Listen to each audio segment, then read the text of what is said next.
दोस्तों, किसी को बुरा बोलना, चुगली करना, बुराई करना और अपने मन में ईर्ष्या का भाव रखना, ये सब आपकी तरक्की और खुशियों को रोक देते हैं और आपके जीवन में गहरा प्रभाव डालते हैं। क्या भाग्य में लिखा हुआ कभी मिट सकता है? आज की इस कहानी में हम आपको बताएंगे कि जो कुछ भी आपके जन्म से पहले लिखा हुआ होता है, क्या उसको मिटाया जा सकता है? अगर आप इन सब को जानना चाहते हैं तो हमारी आज की कहानी को आप आखिर तक जरूर देखिएगा। दोस्तों, यह कहानी बहुत ही शिक्षाप्रद, महत्वपूर्ण, ज्ञानवर्धक और आपके जीवन को सफल बनाने वाली है। आपसे निवेदन है कि कृपया इस कहानी को ध्यान पूर्वक सुनिएगा। इससे पहले कि आप इस कहानी में खो जाओ, हमारे चैनल को सब्सक्राइब कर लीजिए, वीडियो को लाइक और अपने दोस्तों में शेयर जरूर कर दीजिए। तो आइए दोस्तों, जल्दी से कहानी को शुरू करते हैं। पुराने समय की बात है, एक गांव में रामू नाम का गरीब किसान रहता था। उनके परिवार में दोनों पति पत्नी ही थे। उस किसान के घर में बहुत समय के बाद एक लड़के का जन्म हुआ। किसान और उसकी पत्नी बहुत खुश थे। सभी आसपास के लोग उस किसान को बधाई देने के लिए आ रहे थे।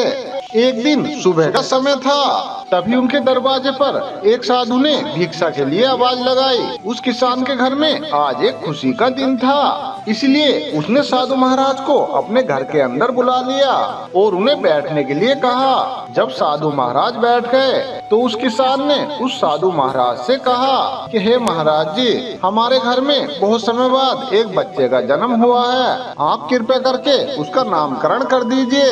उस साधु ने जैसे ही बच्चे को अपनी गोद में उठाया, तभी उस साधु ने देखा कि बच्चे की बाजू पर एक चिन्ह बना हुआ है जो राजयोग को दर्शाता है। वह साधु बच्चे की बाजू पर चिन्ह देखकर हैरान हो गया। उस किसान ने जब साधु को हैरान और परेशान देखा तो किसान ने कहा, हे गुरुजी, क्या बात है, आप इतना परेशान क्यों नजर आ रहे हो? फिर उस साधु ने कहा, अरे बेटा, मैं परेशान नहीं हूँ, बल्कि मैं तो बहुत खुश हूँ, क्योंकि तुम्हारा बेटा बहुत किस्मत वाला है। तुम्हारे बेटे की किस्मत में राजयोग लिखा है। किसान ने कहा, हे गुरुजी, मैं आपकी बात समझा नहीं, कृपया करके विस्तार पूर्वक समझाइए। फिर उस साधु ने कहा, बेटा, तुम्हारा पुत्र एक दिन राजा बनेगा। इसका विवाह 16 वर्ष की आयु में इस राज्य की राजकुमारी से होगा और फिर यह इस नगर का राजा बन जाएगा। साधु की बात सुनकर रामू बहुत खुश हुआ। जब गांव वालों को पता कि रामू का बेटा इस नगर का राजा बनेगा तो सभी लोग उसे देखने के लिए आने लगे। एक दिन की बात है, उस नगर का राजा एक हिरन के पीछे भागते भागते जंगल में अंदर की ओर निकल गया, लेकिन हिरन राजा के हाथ नहीं आया। राजा को हिरन का पीछा करते करते प्यास लगने लगी थी, लेकिन राजा को आसपास कोई नदी या तालाब नजर नहीं आया जिससे कि वह पानी पी सके।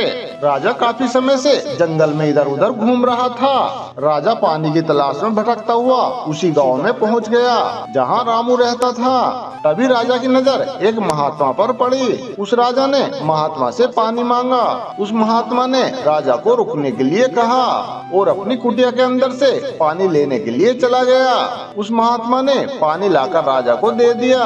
राजा पानी पीने लगा। राजा ने पानी पीने के बाद देखा कि वहाँ बहुत सारे लोग इकट्ठा होकर जा रहे थे। उस राजा ने महात्मा से उन लोगों के बारे में पूछा तो महात्मा ने कहा, ये सभी रामू के घर जा रहे हैं, क्योंकि उसके घर में एक बहुत ही किस्मत वाले बच्चे का जन्म हुआ है और एक साधु बाबा ने उसके बारे में भविष्यवाणी की है। राजा ने पूछा, हे बाबा, ऐसी कौन सी भविष्यवाणी की है के कारण सभी लोग वहाँ जा रहे हैं? फिर महात्मा ने कहा, एक साधु बाबा ने बताया है कि जब रामू का बेटा 16 साल का होगा तो उसका विवाह इस राज्य के राजा की बेटी से होगा और वह इस राज्य का राजा बनेगा। उस महात्मा की बात सुनकर राजा को बहुत गुस्सा आया। भला एक मामूली किसान का बेटा एक राजा की पुत्री से कैसे विवाह कर सकता है? उस राजा ने महात्मा से कहा, हे महात्मा जी, मैं इस राज्य का राजा हूँ और आप क्या सोचते हो, एक मामूली किसान के बेटे के साथ भला मैं अपनी बेटी की शादी कर दूंगा? महात्मा ने कहा, हे राजन, जो इस बच्चे के भविष्य में लिखा है उसे कोई नहीं मिटा सकता। उस राजा को अपनी ताकत पर बहुत घमंड था। उसने कहा, हे महाराज, मैं भगवान का लिखा हुआ आपको मिटाकर दिखाऊंगा। उस महात्मा ने मुस्कुराते हुए कहा, हे राजन, मैं भी यही हूँ और आप भी यही हो। देखते हैं क्या होता है। उस राजा ने महात्मा को प्रणाम किया और वापस अपने राजमहल चला गया। रात भर राजा को नींद नहीं आ रही थी। वो पूरी रात यही सोचता रहा कि किसी भी तरह से उस महात्मा की भविष्यवाणी को सत्य नहीं होने देना है। अगले दिन राजा भेष बदलकर रामू के गांव में पहुंच गया। लोगों से पूछते पूछते वह राजा रामू के घर पहुंच गया। राजा ने रामू के घर पहुंचकर उसे आवाज लगाई। रामू उसकी आवाज सुनकर घर से बाहर आया और उससे पूछा, आप कौन हो और यहाँ किस लिए आए हो? उस राजा ने कहा, मैं पड़ोसी गांव का सेठ हूँ, मेरे कपड़ों का व्यापार भी है और मैं पास के गांव में ही रहता हूँ। मैंने सुना है कि तुम्हारे घर में एक तकदीर वाले बच्चे का जन्म हुआ है और उसकी किस्मत में राजयोग लिखा हुआ है। फिर रामू ने कहा, हाँ सेठ जी, आपने सही सुना है। उस राजा ने रामू से कहा, अगर तुम बुरा न मानो तो मैं तुमसे एक बात कहूँ। रामू ने कहा, हाँ हाँ सेठ जी बोलो। राजा ने कहा, तुम अपना बच्चा मुझे दे दो, उसके बदले में मैं तुम्हें बहुत सारा धन दूंगा और तुम्हारे बच्चे का पालन पोषण भी करूंगा। रामू की पत्नी ने कहा, नहीं सेठ जी, मैं अपना बच्चा आपको नहीं दे सकती। राजा ने कहा, तुम तो एक मामूली से किसान हो, तुम अपने बच्चे का पालन पोषण अच्छी तरह से कैसे कर सकोगे? रामू ने सेठ की बात सुनकर कहा, हाँ हाँ सेठ जी, आप बिल्कुल ठीक कहते हो, हम इस बच्चे का पालन पोषण अच्छी तरह से नहीं कर पाएंगे। रामू की बात सुनकर उसकी पत्नी ने कहा, ठीक है सेठ जी, मैं आपको अपना बच्चा देने के लिए तैयार हूँ, लेकिन जब यह 16 साल का हो जाएगा तो आप मुझे इसे वापस करना होगा। राजा ने कहा, हाँ हाँ ठीक है, जब तुम्हारा बच्चा 16 वर्ष का हो जाएगा तो मैं इसे तुम्हें वापस कर दूंगा। यह कहकर उस राजा ने बच्चे को ले लिया और वहाँ से चला गया। राजा उस बच्चे को अपने साथ लेकर एक नदी पर पहुँचा। राजा ने सोचा था कि वह उस बच्चे को नदी में फेंक देगा और उसकी मृत्यु हो जाएगी, लेकिन बच्चे का मासूम चेहरा देखकर राजा को नदी में छोड़ने की इच्छा नहीं हुई। उस बच्चे का मासूम सा चेहरा देखकर राजा का मन पिघल गया। बहुत सोचने के बाद राजा ने लकड़ी का एक संदूक लिया और बच्चे को संदूक में बंद करके पानी में बहा दिया। राजा ने सोचा, यह संदूक पानी के अंदर जाकर नदी में डूब जाएगा और इस बच्चे की मृत्यु हो जाएगी। यह सोचकर वह निश्चित होकर अपने राजमहल में वापस चला गया कि अब यह बच्चा वापस नहीं आएगा और मेरी बेटी के साथ इसकी शादी भी नहीं होगी। मैंने भाग्य का लिखा हुआ मिटा दिया। वह संदूक नदी में बहता हुआ एक नदी के किनारे पर पहुंचा, जहां एक धनवान सेठ सूर्य देव को जल चढ़ा रहे थे। उस सेठ ने जब उस संदूक को खोलकर देखा तो उस संदूक के अंदर एक बच्चे को देखकर हैरान हो गए। उस सेठ की कोई संतान नहीं थी। वह सेठ उस बच्चे को अपने घर ले गया। उस सेठ की पत्नी उस बच्चे को देखकर बहुत खुश हुई। उस सेठ ने जब उसकी पत्नी से पूछा कि ये बच्चा किसका है, तो उस सेठ ने अपनी पत्नी को सारी बातें बता दी कि वह किस तरह से उस नदी में बहते हुए मिला है। सेठ और उसकी पत्नी ने बच्चे के मिलने की खुशी में भगवान को धन्यवाद दिया और वह बच्चा सेठ के घर में पलने लगा। उस सेठ ने उस बच्चे का नाम सूरज रखा था। इसी तरह धीरे धीरे 16 साल बीत गए। सूरज बहुत ही समझदार और बुद्धिमान लड़का था। एक दिन सूरज को अध्यापक पढ़ा रहा था। अध्यापक जो भी पूछता सूरज उसका जवाब तत्काल में दे देता था। यह देखकर अध्यापक ने सूरज से कहा, बेटा तुम तो बहुत समझदार हो और ज्ञानी भी हो, तुम आगे चलकर बहुत बड़े आदमी बनोगे। अध्यापक सूरज की बढ़ाई कर रहा था, तभी वहाँ से वह राजा गुजर रहा था जिसने सूरज को नदी में फेंका था। वह दूसरे गांव में किसी काम से जा रहा था। राजा ने जब सूरज की तरफ देखा तो राजा वहीं रुक गया। उस राजा ने सूरज से पूछा, बेटा तुम कौन हो और कहाँ रहते हो और तुम्हारे पिताजी का नाम क्या है? सूरज ने कहा, महाराज मैं सेठ हीरालाल का बेटा हूँ। यह पूछकर राजा वहाँ से चला गया। अपना कार्य पूरा करने के बाद जब वह राजा वहाँ से वापस आया तो वह राजा सेठ हीरालाल के पास पहुँचा और उस राजा ने हीरालाल से कहा, तुम्हारा बेटा बहुत ही समझदार और बुद्धिमान है। तो उस हीरालाल ने राजा की बात सुनकर कहा, हे महाराज मैं उसका असली पिता नहीं हूँ, मैंने तो उसे सिर्फ पाला है, लेकिन वह वो मेरे लिए अपने बेटे से भी बढ़कर है। उस राजा ने हीरालाल से पूछा, क्या ये तुम्हारा पुत्र नहीं है? अगर नहीं है तो तुम्हें ये लड़का कहाँ से मिला? तो उस सेठ हीरालाल ने उस राजा को अपनी बीती पूरी कहानी सुना दी। जब राजा ने उस सेठ हीरालाल की बात सुनी तो वह राजा चौंक गया। राजा फिर समझ गया कि 16 साल पहले मैंने इस बच्चे को नदी में बहाया था। राजा और हीरालाल वहाँ बातें कर ही रहे थे कि वहाँ पर सूरज आ गया। राजा ने सूरज को देखा तो राजा ने हीरालाल से कहा, हे सेठ जी, मुझे आगे किसी काम से जाना है। अगर आप अपने बेटे के हाथों मेरी एक चिट्ठी महारानी तक पहुँचा दो तो मैं उसको सोने की 50 मोहरें दूंगा। सूरज ने यह सुनकर राजा से कहा, हाँ हाँ महाराज, क्यों नहीं, मैं आपकी चिट्ठी महारानी तक जरूर पहुंचा दूंगा।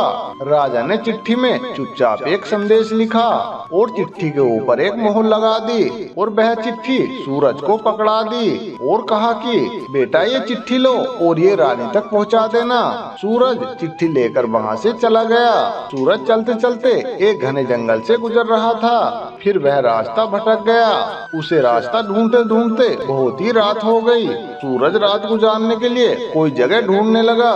तभी उसकी नजर एक झोपड़ी पर पड़ी। सूरज ने सोचा, मैं रात यहीं पर बिता लेता हूँ। यह सोचकर सूरज घोड़े से नीचे उतरा और उस झोपड़ी के अंदर चला गया। जब सूरज अंदर गया तो उसने देखा एक बूढ़ी औरत खाना बना रही थी। उस बूढ़ी औरत ने जब सूरज को देखा तो उसने सूरज से पूछा, बेटा तुम कौन हो और बिना इजाजत के अंदर कैसे आए हो? सूरज ने अपने बारे में बताया कि वह रास्ता भटक गया है। सूरज की बात सुनकर उस बूढ़ी औरत को उसके ऊपर दया आ गई, लेकिन उस बूढ़ी औरत ने सूरज से कहा, बेटा तुम्हारा यहाँ रुकना सही नहीं है। फिर उस बूढ़ी औरत ने सूरज से कहा कि बेटा तुम्हारा यहाँ रुकना सही नहीं है, यह डाकुओं का अड्डा है। अभी कुछ देर बाद डाकू यहाँ आने वाले हैं। अगर उन्होंने तुझे यहाँ देख लिया तो खामोखामी यहाँ परेशानी शुरू हो जाएगी। फिर सूरज ने कहा, देखो माताजी, मैं इतनी रात में कहीं नहीं जा सकता। अगर मैं बाहर गया तो जानवर मुझे खा जाएंगे। इससे अच्छा है कि मैं वहाँ कोने में जाकर लेट जाता हूँ। यह कहकर सूरज कोने में जाकर लेट गया। कुछ समय के बाद डाकू अपने घर वापस आए। डाकुओं ने जब घोड़े को बाहर देखा तो उन्होंने सूरज के बारे में बूढ़ी माता से पूछा तो बूढ़ी माता ने उन्हें बताया कि इस लड़के का नाम सूरज है। यह बहुत ही नेक दिल बच्चा है और यह राजा के काम से राजमहल जा रहा है। जब डाकुओं ने यह बात सुनी तो उन्हें कुछ संदेह हुआ। वह राजा की हरकत के बारे में जानते थे, इसलिए उन्होंने सूरज की जेब से चिट्ठी निकाली और उसे पढ़ने लगे। जैसे ही डाकुओं ने वह चिट्ठी पढ़ी तो वह सब समझ गए। बूढ़ी माता ने उनसे पूछा कि बेटा इस चिट्ठी में क्या लिखा है? उनमें से एक डाकू ने बताया, यह बहुत ही नेक दिल बच्चा है और यह राजा के काम से राजमहल जा रहा है। डाकुओं ने यह बात सुनी तो उन्हें कुछ संदेह हुआ। वह राजा की हर एक हकीकत के बारे में जानते थे, इसलिए उन्होंने सूरज की जेब से चिट्ठी निकाली और उसे पढ़ने लगे। जैसे ही डाकुओं ने वह चिट्ठी पढ़ी तो वह सब समझ गए। बूढ़ी माता ने उनसे पूछा कि चिट्ठी में क्या लिखा है? उनमें से एक डाकू ने कि जैसे ही लड़का तुम्हारे पास पहुँचे तो तुम इस लड़के को उसी समय मरवा कर कहीं दूर दफना देना। यह काम मेरे पहुँचने से पहले हो जाना चाहिए। बूढ़ी माता ने जब यह बात सुनी और बोली, ये राजा कितना दुष्ट है जो दूसरे के हाथों चिट्ठी भिजवा रहा है। बूढ़ी माता ने जब यह बात सुनी और बोली, ये राजा कितना दुष्ट है जिसके हाथों चिट्ठी भिजवा रहा है, उसी पर मरने का कहीं दूर दफना देना, यह काम मेरे पहुँचने से पहले हो जाना चाहिए। बूढ़ी माता ने जब यह बात सुनी और बोली, ये राजा कितना दुष्ट है जिसके हाथों चिट्ठी भिजवा रहा है, उसी को मरवाने का आदेश भी दे रहा है। यह सोचकर उस बूढ़ी माँ ने सोचा कि मुझे इस मासूम को बचाना चाहिए। चिट्ठी को पढ़कर डाकुओं ने उस चिट्ठी के बदले दूसरी चिट्ठी डाल दी और वापस सूरज की जेब में रख दी। इसके बाद डाकू वहाँ से चले गए। सुबह होते ही सूरज उठा और बूढ़ी माता को धन्यवाद देकर वहाँ से चला गया। सूरज कुछ समय के बाद ही राजमहल पहुँच गया। और उसने वह चिट्ठी महारानी को दे दी। महारानी ने जब उस चिट्ठी को पढ़ा तो उस चिट्ठी में लिखा था, यह लड़का बहुत ही बुद्धिमान और ज्ञानी है। यह राजकुमारी से विवाह करने लायक है, इसलिए मेरे आने से पहले ही तुम इसका विवाह राजकुमारी से कर दो। फिर वह महारानी सोचने लगी कि भला ऐसे कैसे महाराज राजकुमारी के विवाह किसी भी अनजान व्यक्ति के साथ कर देंगे। फिर उसने देखा कि उस चिट्ठी पर राजा की मोहर लगी हुई थी, इसलिए यह लड़का झूठ नहीं बोल सकता। यह सोचकर महारानी ने राजकुमारी का विवाह उस लड़के से कर दिया। कुछ दिनों के बाद वह राजा जब वापस आया तो उसे पता लगा कि उसकी पुत्री का विवाह उसी युवक से हो गया है। यह सुनते ही राजा गुस्से से आग बबूला हो गया और उसने महारानी से पूछा, तुमने ये सब क्यों किया?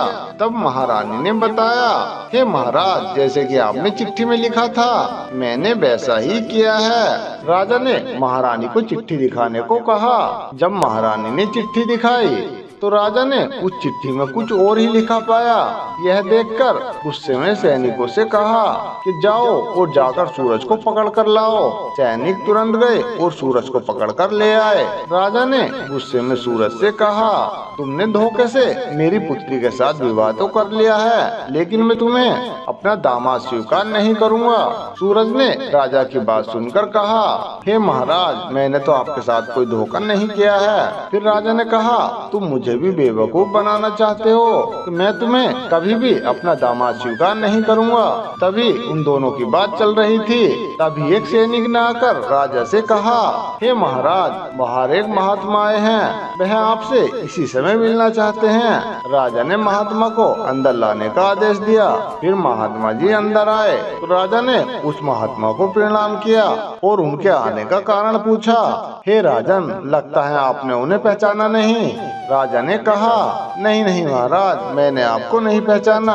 महात्मा ने मुस्कुराते हुए कहा, हे महाराज, मैं वही हूँ। आज से 16 साल पहले आप किस्मत के लिखे को मिटाने आए थे। जैसे ही महात्मा ने यह बात कही, राजा एकदम से सो गया।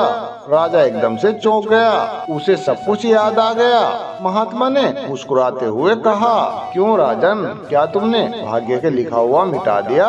राजा ने आंखें नीची करके कहा, अरे नहीं नहीं महात्मा जी, मैं भाग्य के नीचे हार गया। महात्मा ने कहा, हे राजन, भाग्य का लिखा हुआ कोई नहीं मिटा सकता, इसीलिए सूरज को अपना दामाद स्वीकार करो और अपना राजपाट भी उसको सौंप दो। फिर राजा ने कहा, हे महात्मा जी, जैसा आपने कहा वैसा ही होगा। राजा को समझाकर महात्मा जी बाहर चले गए। राजा ने सूरज से माफी मांगी, अपना सारा राजपाट उसी को सौंप दिया। तो दोस्तों, कैसी लगी आज की हमारी ये कहानी, हमें कमेंट करके जरूर बताएं और कमेंट बॉक्स में बोधायन में अवश्य लिखें। तो मिलते हैं दोस्तों इसी तरह की एक और नई वीडियो के साथ। तब तक आप अपना ध्यान रखिए और हमेशा खुश रहिए।